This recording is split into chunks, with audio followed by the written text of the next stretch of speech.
Ողջույն։ Շնորհավոր ամանոր եւ գալիք Սուրբ Ծնունդ։ Անցած տարի երկու կարևոր իրադարձության ականատես եղանք։ Մեկը իմ համախոհների եւ մեր գործընկերների հետ միասին ազգային ժողով ներկայացրեցինք Եվրամիության անդամակցության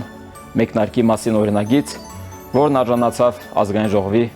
հավանությանը եւ այն այլևս օրենք է։ Մյուսը օգոստոսին Միացյալ Նահանգների վկայությամբ Ադրբեջանի հետ խաղաղության համաձայնագրի նախաստորագրումն էր։ Եվ ահա գալիք տարի, 26 տարին, այս երկու կարևոր իրադարձության հիման վրա պետք է զարգացնենք մեր հետագա գործունեությունը եւ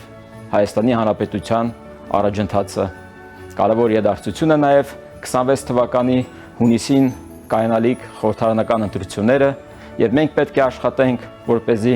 ազատագրենք ազգային ժողովի ընդդիմադիր հատվածը օկուպացիոն այդ ուժերից, որոնք գրավել են 21 թվականից մեր ազգային ժողովը։ Բոլորիս մաղթում եմ համբերություն, տոկունություն, ուժ, եռանդ եւ ինչ անում ենք, անելու ենք հանուն Հայաստանի Հանրապետության։ Շնորհավոր ամանոր։